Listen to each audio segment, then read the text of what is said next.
Amén. Esta mañana voy a hablar sobre el tema omisión. Cuando hablamos del pecado, la Biblia es muy clara cuando define lo que es el pecado. Cuando hablamos del pecado, entendemos que el pecado, entre los conceptos que de pronto podemos llegar a tener en nuestra mente, la palabra del Señor define el pecado como errar al blanco.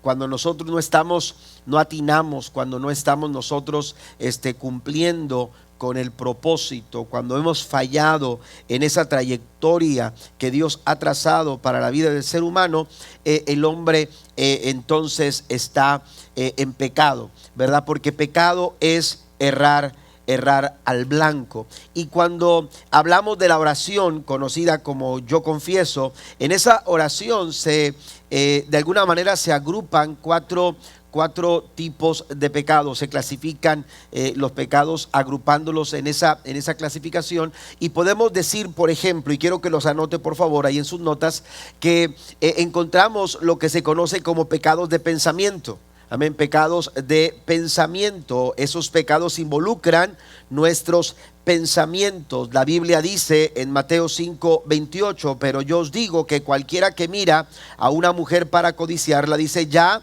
adulteró con ella en su corazón. Y si unimos a lo que dice Mateo 15:19, encontramos que dice que del corazón salen los malos pensamientos, el asesinato, el adulterio, toda inmoralidad sexual, el robo, la mentira y la calumnia. Entonces, los pecados de pensamiento son aquellos que ocurren en nuestro interior. Nadie los ve. Nadie quizás se da cuenta, porque nadie sabe o puede leer mis pensamientos, pero eso no quiere decir que porque nadie los vea o nadie se dé cuenta, quiera decir que nos hemos librado de esta situación. Hay pecados de pensamiento y la Biblia es muy clara en señalarlos. También está lo que se conoce como pecados de palabra. Si el anterior pecado tiene que ver con nuestra forma de pensar, cuando hablamos de pecados de palabra, estamos hablando de aquellos que involucran nuestras conversaciones, nuestras palabras. Cuando hablamos, cuando nos expresamos con palabras, tenemos nosotros que entender que también a través de nuestras palabras podemos fallar. No estamos dando en el blanco, no estamos cumpliendo con el propósito de Dios en nuestras conversaciones. Entonces esto se conoce como pecados de palabra o también pecados de lengua. La Biblia dice en Santiago capítulo 3, usted puede leer con detenimiento los versículo 2 al 12, y no lo voy a leer todo, pero dice el versículo 2, es cierto que todos cometemos muchos errores, pues si pudiéramos, dice, dominar la lengua, amén, es decir, si pudiéramos controlar lo que hablamos. ¿No se ha encontrado usted que de pronto usted mismo se dice, es que no lo quería decir?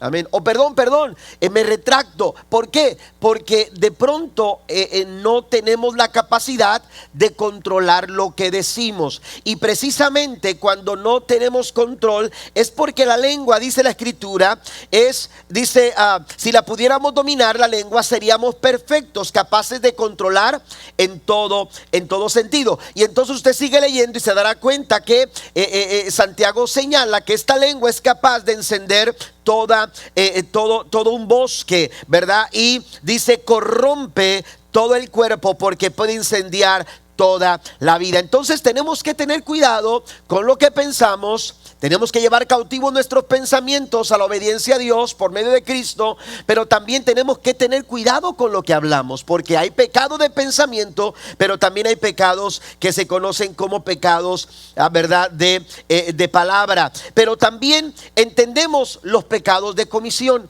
y estos pecados de comisión que también son conocidos como pecados de obra, ¿verdad?, porque involucran nuestras acciones, el pensamiento, las palabras, pero ahora se involucran nuestras conductas, nuestras acciones. Tiene que ver con lo que hacemos día a día. Estos pecados son los que más se juzgan, los que más se señalan o se denuncian. ¿Por qué? Porque son los que vemos. Amén, son visibles, ¿verdad? Usted no puede ver lo que yo pienso.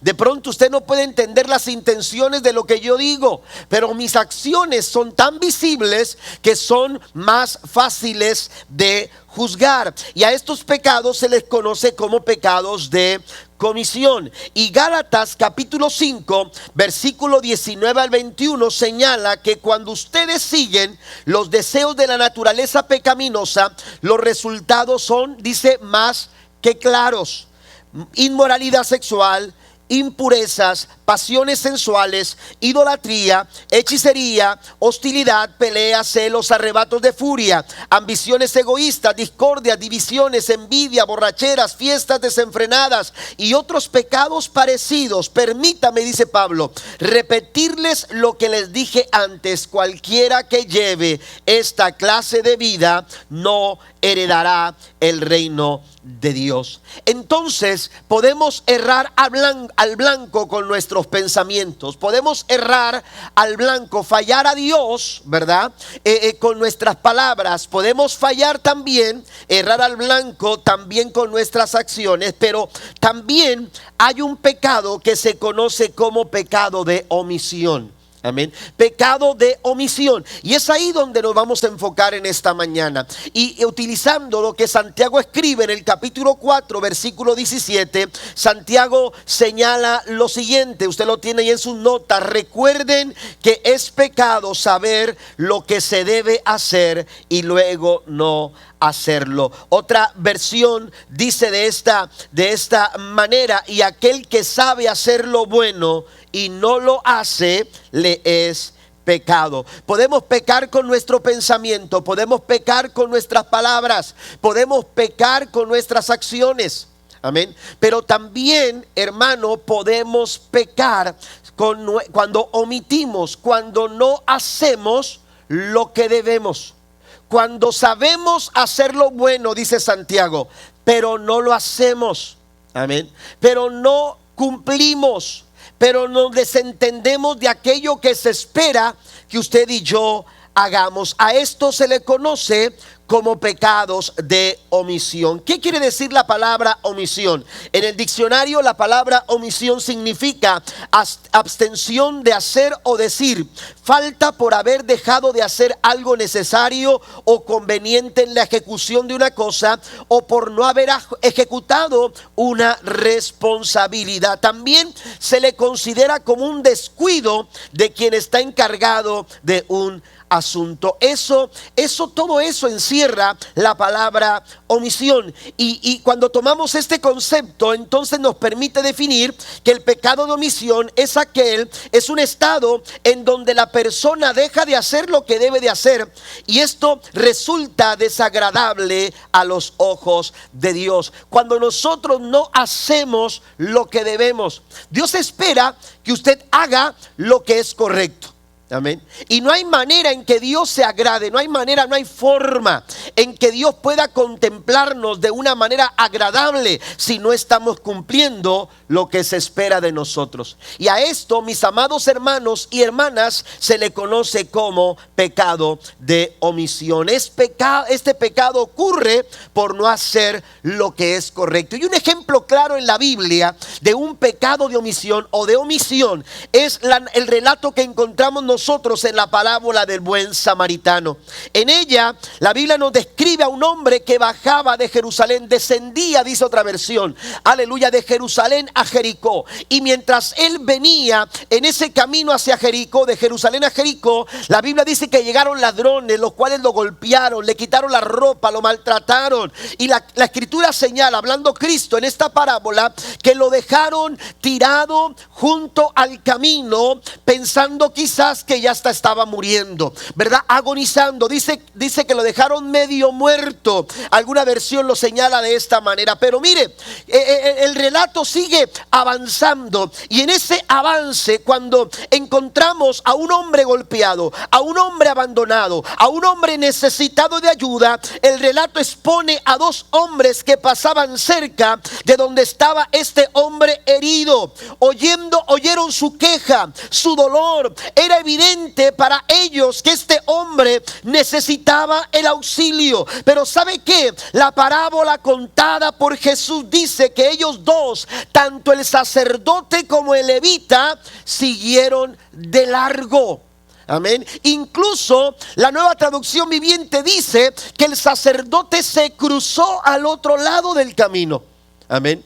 Es decir, estaba directamente donde él estaba caminando, pero cuando percibió la necesidad, cuando se dio cuenta que había algo que lo comprometía a unos cuantos pasos de donde él caminaba, él decidió no hacer lo que era correcto, sino que dice la Escritura que trató de omitir. Trató, aleluya, como de lavarse las manos y de alguna forma decir: esto no me compete, esto no tengo por qué, yo no tengo compromiso de hacerlo. Pero hermano, aleluya, cuando no hacemos lo que Dios espera de nosotros, cuando como iglesia no estamos dando en el blanco, cuando como iglesia estamos errando, aleluya, en nuestra misión, eso, mis amados hermanos, no agrada a Dios, y esto se conoce como pecado de omisión. ¿Está conmigo? Necesitamos nosotros valorar tanto nuestros pensamientos, nuestras palabras, nuestras acciones, pero también, aleluya, no solamente estar enfocados en lo que no debemos de hacer, tenemos que estar enfocados en aquello que es correcto que nosotros hagamos. La Biblia dice que el sacerdote y el levita siguieron de largo, continuaron, aleluya, su camino. Es pecado el evitar hacer el bien, así como lo es pecado hacer lo que es malo. Juan nos ordena lo siguiente en primera de Juan capítulo 3 verso 17 al 18: si alguien que posee bienes materiales ve que su hermano está pasando necesidad y no tiene compasión de él, ¿cómo se puede decir que el amor de Dios habita en él? Queridos hijos, no amemos de palabra ni de labios para afuera, sino con hechos y de verdad. Tenemos nosotros que cumplir nuestra misión, nuestra tarea, hacer lo que es correcto, aleluya, porque eso es lo que Dios espera de nosotros. Cristo nos da razones de peso importantes para que nosotros lo hagamos como sus hijos. La Biblia dice en Mateo 5:16: de esta misma manera, dejen que sus buenas acciones brillen. Hagan, aleluya, permitan que lo que es correcto se vea en sus vidas. ¿Para qué? Para que todos alaben a su Padre Celestial. Esas personas, aleluya, van a encontrar en nuestras buenas acciones un motivo para darle la gloria y la honra a aquel que lo merece por los siglos de los siglos. Si usted lo cree, denle un fuerte aplauso al Señor en esta mañana. Amén. Tenemos nosotros entonces, aleluya, que entender que no solamente podemos enfocarnos en aquellas cosas que no debemos de hacer, tenemos que enfocarnos en aquellas cosas que se espera de nosotros, aquello que Dios espera que nosotros hagamos. Y aquel que sabe hacer lo bueno y no lo hace, le es pecado. Hay diversas causas o motivos por el cual se puede cometer pecado de omisión. Amén. Hay caminos que nos van llevando a este tipo de pecado que tenemos que considerar para que nosotros, aleluya, no caigamos en el error. Primero, número uno, anote el primer punto, aleluya, aleluya, la primera causa que nos puede llevar a cometer pecado de omisión es la apatía. Cuando nosotros nos volvemos apáticos, cuando somos apáticos, aleluya, cuando ese sentimiento de apatía, aleluya, toma lugar en nuestros corazones. Mire, la apatía se caracteriza por la falta de interés, por la falta de motivación y de entusiasmo. También se caracteriza, hermano, por la indiferencia. Cuando nos volvemos apáticos, nos volvemos indiferentes hacia aquella cosa o aquellas cosas que requieren una acción de nuestra parte. Si usted va al diccionario, se dará cuenta que para ampliar de una manera más clara lo que significa la palabra apatía, podemos encontrar algunos sinónimos en el diccionario de la palabra apatía, y esto nos ayuda a ver un poco más el panorama a lo que nos queremos referir, porque además de indiferencia, indiferencia, de falta de interés que ya hemos mencionado. También la apatía se relaciona con frialdad, con desatención, con un sentimiento, con la falta de sentimiento, con falta de emoción, ser insensible, impasible. Una palabra muy interesante que es tibieza, pereza y desatención. Todas estas palabras, hermanos, nos dan un panorama más amplio de a lo que se refiere ser apáticos, o a lo que se refiere la apatía.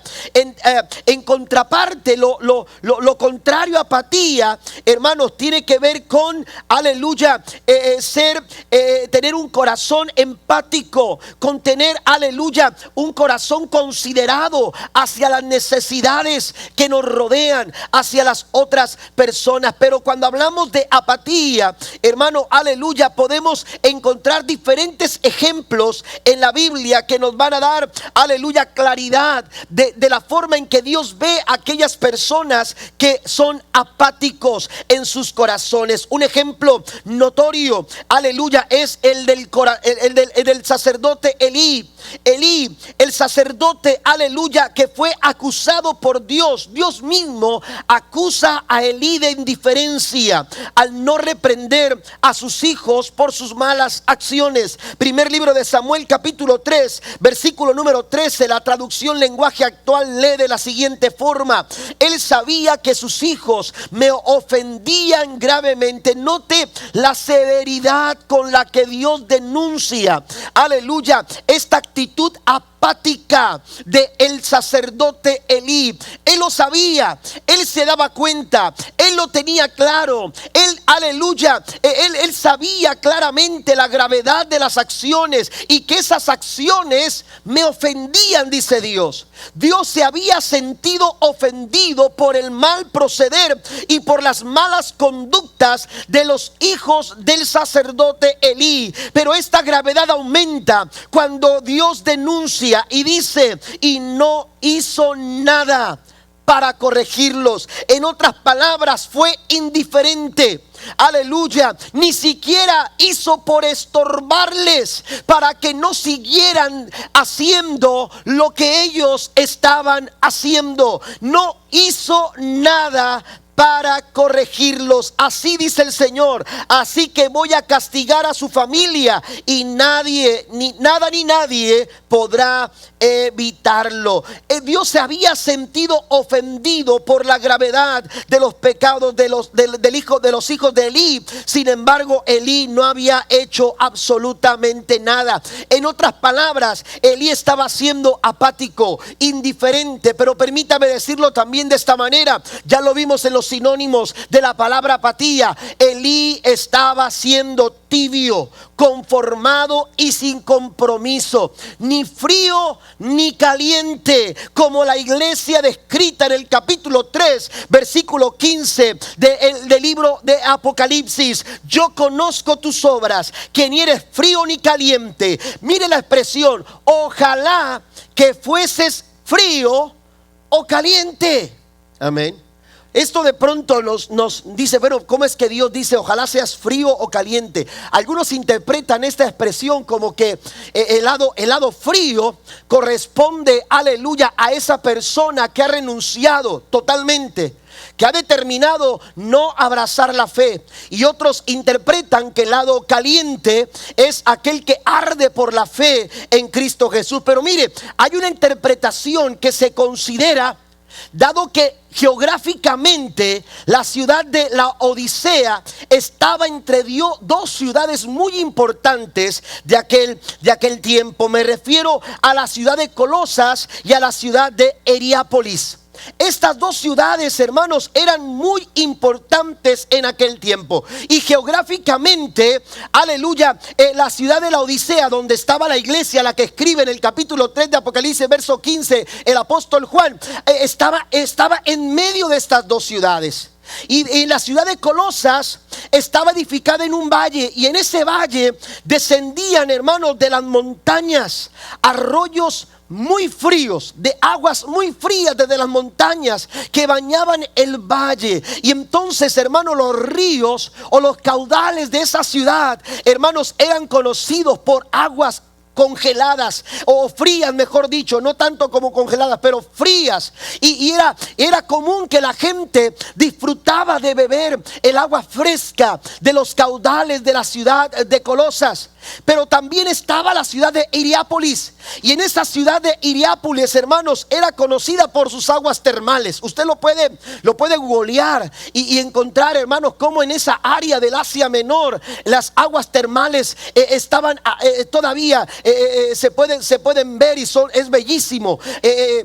Turísticamente la gente iba porque eran consideradas también aguas que daban, de alguna manera curaban algunas enfermedades, eran consideradas como aguas curativas. Entonces uno piensa lo que el apóstol está queriendo decir cuando nos presenta esta imagen: lo mejor es que seas frío o caliente, amén, o mejor que seas como Colosas o como Hierápolis, amén. ¿Por qué? Porque mientras seas tibio, las aguas tibias, porque aleluya, las aguas que llegaban aleluya hasta la Odisea, llegaban aguas tibias. Ya después de venir de Hierápolis llegaba el agua tibia, y era conocida, hermanos, esa agua como agua que causaba náuseas, como aguas, aleluya, que olían mal, putrefactas, aleluya. En otras palabras, las aguas de Colosas daban frescura, refrescaban al más cansado. Las aguas de Hierápolis, aleluya, eran aguas curativas. Pero las aguas de la Odisea eran aguas, aleluya, que no servían para bañarse, ni tampoco, mucho menos para ser tomadas. Estas aguas no servían absolutamente de nada. ¿Qué es lo que Dios estaba diciéndole a la iglesia de la Odisea? Has dejado, aleluya, has dejado tu propósito, has dejado tu plan, no has cumplido con tu meta. Tus aguas no están haciendo nada.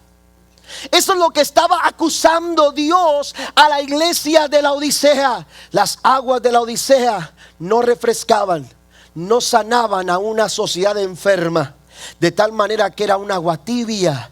Y dice: por ser tibio te vomitaré de mi boca.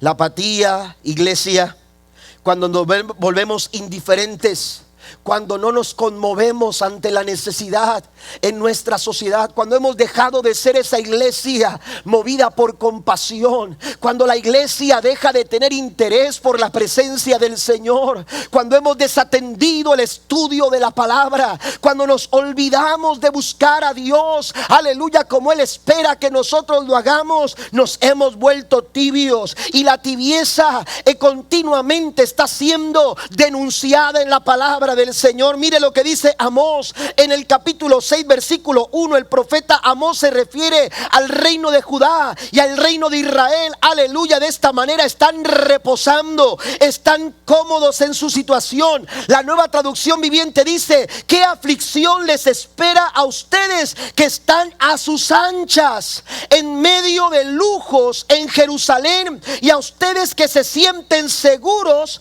en Samaria. Tanto Judá como Israel se sentían tan tranquilos, tan cómodos, tan seguros por su estado, que se habían olvidado, aleluya, de lo que era más importante. Y a menudo, cuando nos envolvemos en las situaciones de la vida, nos olvidamos de la importancia de lo que es más importante. Jesús dijo: busquen primeramente el reino de Dios y su justicia, y todo lo demás vendrá por añadidura. Si usted lo cree, den un fuerte aplauso al Señor. No seamos tibios, no nos dejemos llevar por la apatía. Judá e Israel fueron acusados, aleluya, porque habían vuelto la adoración una expresión meramente externa, pero en su interior ofrecían una adoración apática, una adoración, aleluya, que partía de un corazón insensible e indiferente. Isaías la describe de esta manera en el capítulo 29, versículo 13. Así que el Señor dice: este pueblo dice que me pertenece, pero me honra con sus labios, pero su corazón está lejos de mí, y la adoración que me dirigen no es más que reglas humanas aprendidas de memoria. La apatía no nos permite establecer y desarrollar una verdadera comunión con Dios. Por eso tenemos nosotros que, aleluya, estar alertas. Tenemos que tener cuidado de aquellas cosas que hemos dejado de hacer. Aleluya, que la apatía no nos lleve a descuidar las cosas que son más importantes y que Dios espera que nosotros hagamos. Hay pecados que tienen que ver directamente con aquellas cosas que hacemos y que no están alineadas a los estatutos de Dios, pero también hay pecados que tienen que ver con aquellas cosas que no hacemos y que Dios está esperando que nosotros hagamos. Dios espera que su iglesia adore, aleluya, en espíritu y en verdad, porque tales adoradores el Señor busca que le adore. Yo no sé si esta mañana hay esa clase de adoradores que adoran al Padre en espíritu y en verdad. No seamos apáticos, no seamos indiferentes, insensibles al mover del Espíritu Santo de Dios, porque aquel que sabe hacer lo bueno y no lo hace, dice, le es pecado. Tu obediencia, tu talento, compartir tu fe es tu responsabilidad y Dios espera que con entusiasmo tú lo cumplas. Mire lo que dice Pablo en Gálatas capítulo 6 versículo 9. Así que no nos cansemos. Escuche esto, dice Pablo, no nos cansemos. Pablo entiende que la vida puede ser tan difícil y que el cansancio puede provocar apatía, puede provocar indiferencia, puede provocar desinterés. Así que nos anima Pablo y dice, no se cansen. No nos cansemos de hacer el bien, porque a su debido tiempo cosecharemos numerosas bendiciones si no nos damos por vencidos. Y también la Biblia nos anima en Hebreos capítulo 10, verso 24 al 25. Tratemos de ayudarnos unos a otros y de amarnos y hacer lo bueno. No dejemos de reunirnos como hacen algunos. Al contrario, animémonos cada vez más a seguir confiando en Dios. Y más aún cuando ya vemos que se acerca el día en que el Señor juzgará a todo el mundo. Si queremos cumplir lo que Hebreos capítulo 10 verso 24 y 25 señala, tenemos que echar afuera la indiferencia y la apatía de nuestro corazón. Mire, el peligro de la indiferencia por Dios y su palabra puede acarrear ruina a nuestra vida. Mateo 7, 26 y 27. Pero todo el que me oye estas palabras y no las pone en práctica. ¿Por qué no las pone en práctica? Porque es indiferente. Amén. Es indiferente. Hay personas con las que usted de pronto está hablando y le está dando recomendaciones, y aunque lo está escuchando es indiferente. Se vuelven apáticos a lo que se les está aconsejando, a lo que se les está diciendo. Y dice el Señor, así lo voy a considerar. Amén. Aquel que oye mis palabras pero es apático, es indiferente, no le muestra interés. Es como un hombre insensato que construyó su casa sobre la arena. Cayeron las lluvias, crecieron los ríos, soplaron los vientos y azotaron aquella casa, y ésta se derrumbó y grande fue su ruina. Puedes edificar muchas cosas, puedes levantar muchas cosas en tu vida, pero si no estás construyendo, considerando, aleluya, con el corazón sensible a la voz de Dios para este tiempo, lo que construyas pronto se vendrá abajo cuando eres apático a lo que Dios dice a través de su palabra. Número 2, la segunda causa, aleluya, un segundo camino que puede llevarnos a cometer pecado de omisión es la negligencia. La negligencia se define como un descuido u omisión en el cumplimiento de una obligación. Es falta de aplicación. Podemos tener la teoría, podemos saber lo que tenemos que hacer, pero cuando no la aplicamos, cuando no la estamos poniendo en práctica, hermanos, esto puede llevarnos a un pecado de omisión. Y la conducta negligente comprende un riesgo para el individuo y para terceros. La gente que le rodea puede también, hermanos, estar en riesgo. Una persona que maneja, por ejemplo, texteando o hablando por teléfono o simplemente distraído, está poniendo en riesgo no solamente su vida, está poniendo en riesgo a las personas que van con él en el carro, pero también está poniendo en riesgo a las personas que vienen manejando sus muebles, sus carros en derredor a Él. Entonces tenemos nosotros también que valorar, hermano, aleluya, el peligro que hay en ser negligente. La palabra negligentes, hermanos, si se pueden usar algunos sinónimos, también encontraremos que es abandono, es apatía, es dejadez, es pereza.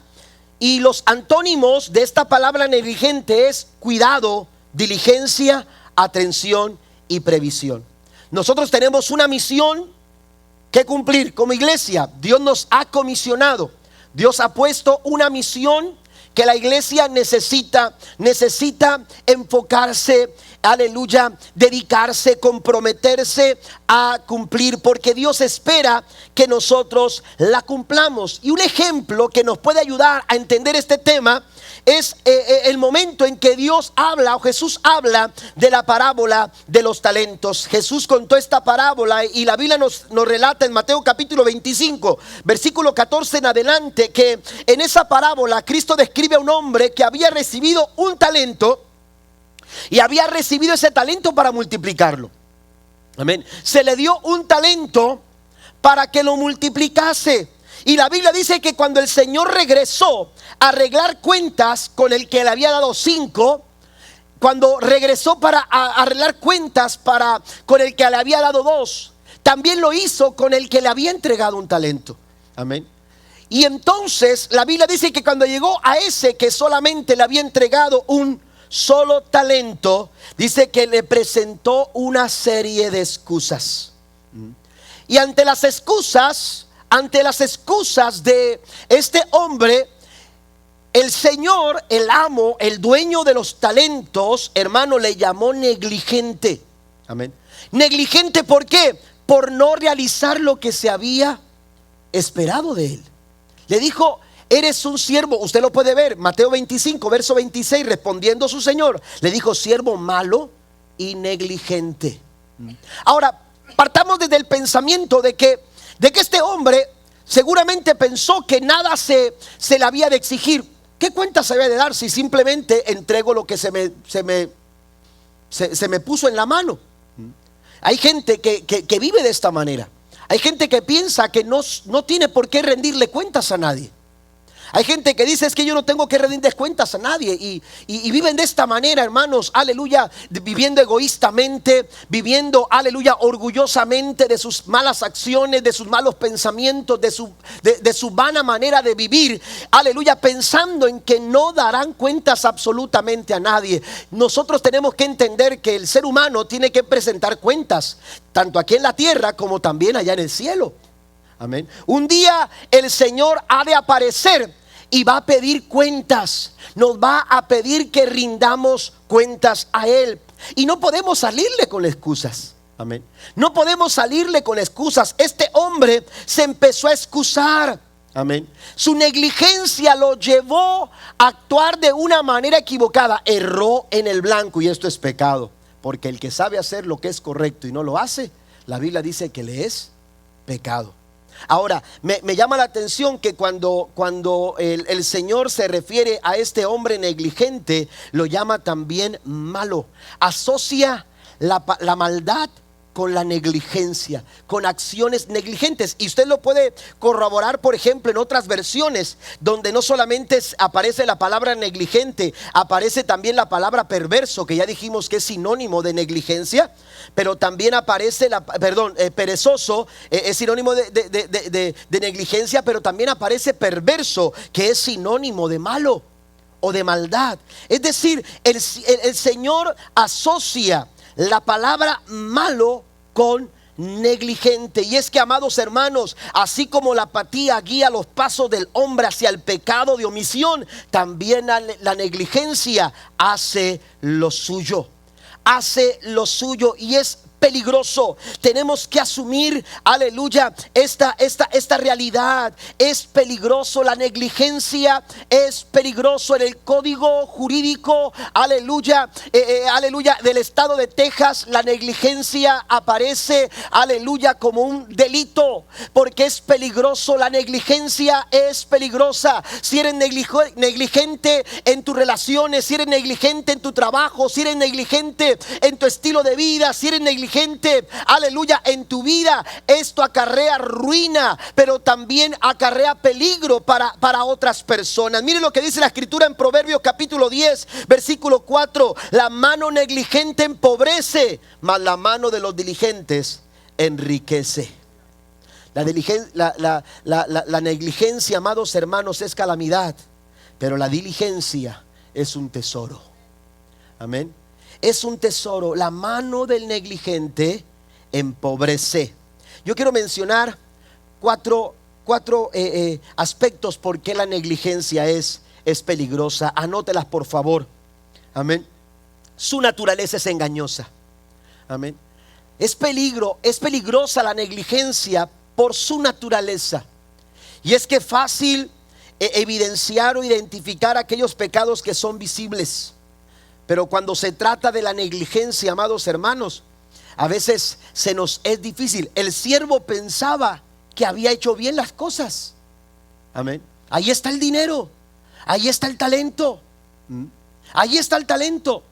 Pero por su miedo, por negligencia, dice la escritura que él fue y lo enterró. Amén. Lo escondió pensando que eso era lo que podía hacer. ¿Para qué me preocupo? ¿Para qué me estreso? ¿Para qué me lleno de tantas complicaciones? Voy a guardarlo y cuando venga el amo le digo: aquí está lo que me diste. Pero eso no se esperaba de él. Amén. Eso no se esperaba de él. Y cuando erramos en lo que Dios espera de nosotros, estamos siendo negligentes, pero también estamos incurriendo en el pecado de omisión. Por eso es peligroso, por su naturaleza engañosa. Segundo, porque no requiere nada de esfuerzo. Ser negligente no requiere nada de esfuerzo. Simplemente no lo haga. That's it, como dicen los americanos, ¿no? Eso es todo. Amén. No requiere absolutamente nada de esfuerzo ser negligente. Deje que el tiempo pase, no se levante de la cama, deje que el tiempo pase y deje que las cosas se arreglen solas. Deje que el tiempo pase y que ocurra un milagro, aleluya, que alguien más venga y lo haga. No se requiere absolutamente nada de esfuerzo. Pero recuerde algo: aquel que sabe hacer lo bueno y no lo hace, le es pecado. Le es pecado. Necesitamos nosotros entender que la negligencia es peligrosa. Amén. La negligencia es peligrosa. Tercero, es raíz de otros pecados. Ser negligente, aleluya, también promueve el desarrollo de otras acciones y actitudes pecaminosas. Es raíz de otros pecados. Amén. Un campo, alguien dijo, un campo sembrado está libre de maleza. Amén. Un campo que está sembrado, que está cultivado, está libre de maleza. Amén. ¿Por qué? Porque hay trabajo. Amén. Porque alguien se levantó y trabajó la tierra, la volteó. Amén. La quebró, la preparó, sembró la semilla, la cultivó, la regó, aleluya, y inspeccionó durante todo su desarrollo, aleluya. Esa tierra está libre de maleza. ¿Por qué? Porque de por medio hay trabajo, de por medio hay un compromiso. Es una tierra trabajada, pero no así un campo que no es trabajado. Amén. Deje de ocuparse de su yarda y sin que usted siembre la maleza, le va a aparecer. Porque un campo descuidado se llena pronto de maleza. Se llena pronto, hermanos, de esas plantas molestas que no dan buena apariencia y que a nadie le agrada. Porque hasta ahorita yo no he visto a alguien que diga: me encanta la maleza que apareció el día de hoy. ¿Verdad que no?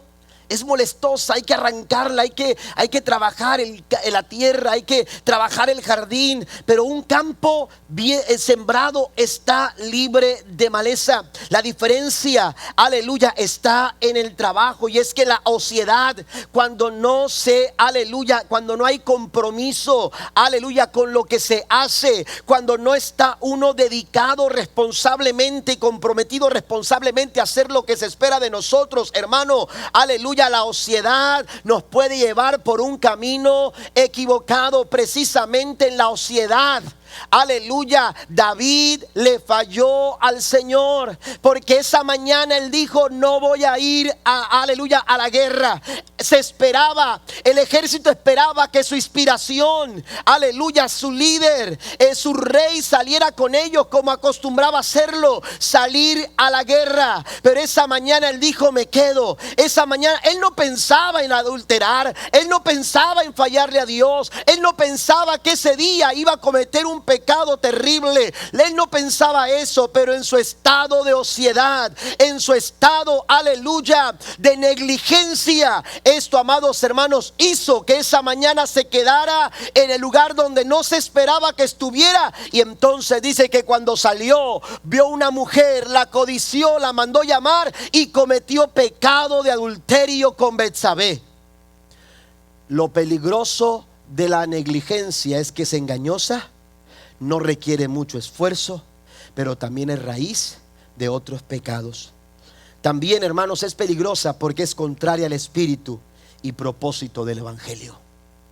Amén. Es contraria al espíritu y al propósito del evangelio. Y es que el evangelio nos desafía. El evangelio nos desafía, y ese desafío, aleluya, es un reto a compartir nuestra fe. Es un reto a compartir nuestra fe. Estés aquí o estés en China, estés aquí o estés en la India, allá, estés aquí en circunstancias buenas como en circunstancias malas, aleluya, todo hijo de Dios se espera que sea un libro abierto. Somos cartas leídas por todos los hombres. Yo no me puedo esconder, aleluya, yo no puedo esconder lo que Dios ha escrito en mi corazón. Soy una carta leída, y cuando la sociedad nos ve, tienen que leer que somos redimidos por la sangre del Cordero de Dios. La iglesia, aleluya, tiene que evidenciar, porque la iglesia es desafiada cada día a dar de gracia lo que de gracia nosotros hemos recibido. Somos cartas leídas. Ese es el propósito del evangelio. Ve y comparte. Vayan y hagan discípulos a todas las naciones. Ese es el mensaje del evangelio. A Pablo lo quisieron callar muchas veces. A Pablo le dijeron: no hables. A los discípulos le dijeron: no queremos que trastornen a la ciudad. Pero usted encontraba a los discípulos, después de haber sido, aleluya, liberados de aquella cárcel, una vez más en las plazas compartiendo el mensaje del Señor. Y la Biblia dice que les dijimos que no hablaran más de Jesús. Aleluya, ¿por qué lo están haciendo? Y ellos dijeron: es necesario obedecer a Dios antes que obedecer a los hombres. Y cuando a Pablo le dijeron: tienes que moverte de ese lugar, no nos gusta que estés tan cerca predicando el evangelio, y lo quisieron intimidar y callar, Dios le dijo: habla y no calles, porque el evangelio nos desafía a hacer lo que es correcto. La negligencia es un peligro, pero la Biblia nos habla mucho acerca de la diligencia. Permítame solamente leer algunas citas bíblicas. Josué 22 versículo 5 dice: solamente que con diligencia cuides de cumplir el mandamiento y la ley que Moisés, siervo de Jehová, os ordenó, que améis a Jehová vuestro Dios y que andéis en todos sus caminos, que guardéis sus mandamientos y le sigáis a él y le sirváis de todo vuestro corazón y de toda vuestra alma. Deuteronomio capítulo 4 versículo 9 tiene esa misma temática. Por tanto, guárdate y guarda tu alma con diligencia, Dice con diligencia. Nos está diciendo no sean negligentes, para que no te olvides de las cosas que tus ojos han visto, ni se aparten de tu corazón todos los días de tu vida. Antes bien las enseñarás a tus hijos y a los hijos de tus hijos. Cuando esto no sucede, estamos siendo negligentes. Un filósofo, un pensador dijo: no son las malas hierbas las que ahogan la buena semilla, sino la negligencia del campesino. Amén. La Biblia dice en 2 Timoteo 2:15: procura con diligencia presentarte a Dios aprobado, como obrero que no tiene de qué avergonzarse, que usa bien la palabra de verdad. Romanos 12:11 dice: nunca dejen de ser diligentes, antes bien sirvan al Señor con el fervor que da el Espíritu. Y en Efesios capítulo 5 verso 15, Pablo dice: mirad pues con diligencia cómo andéis, no como necios, sino como sabios. Entonces Dios nos llama a ser diligentes. Y por último, hermanos, otra razón, otro medio, otra causa que nos puede llevar al pecado de omisión es las excusas o la autojustificación. Las excusas, amén. Mire, las excusas son terribles. Dicen que un hombre entre los 50 había alcanzado a comprar, hermanos, el carro de sus sueños. Había comprado un BMW que traía un motor tan potente y oiga, agarraba unas velocidades terribles. Así que cuando lo compra, lo primero que quiere hacer es subirse al Speedway. Amén. Y apenas sube el Speedway, hermano, y la aplana hasta el fondo. Amén. La aplana hasta el fondo para probar la fuerza del motor, la capacidad del carro. Y entonces, oiga, el carro empieza a desarrollar tan rápido y empieza a correr tan veloz. Pero de pronto se da cuenta que un policía lo ve y empieza a ir tras él. Cuando aquel hombre ve que el policía viene, dice: no creo que alcance el carro del policía, alcance la capacidad del motor del carro que yo traigo. Y le aplanó más fuerte, pero después entendió y dijo: espérame, me voy a meter en un lío. Ya cometí un error, no voy a cometer uno más. Entonces dice que bajó la velocidad, se pone en el acotamiento al lado de Speedway. Y entonces cuando el policía llega, hermanos, empieza a darle vueltas al impecable, al carro que estaba impresionante, y le da vueltas. Y cuando llega donde está él, le dice: mire, señor, es viernes, estoy a punto de salir y la verdad que estoy cansado, no me quiero tomar el tiempo en papeleo. Así que si me da una buena excusa, que nunca he escuchado, oiga, si usted escuchara a los policías, amén, quizás ellos tendrían un libro, ¿verdad?, de excusas escuchadas por los policías. Dice: si me da una buena excusa que nunca he escuchado, lo dejo ir.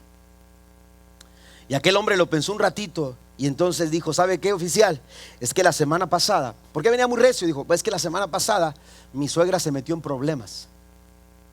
Y entonces dice, se metió en problemas y pues tuvo que llegar la policía.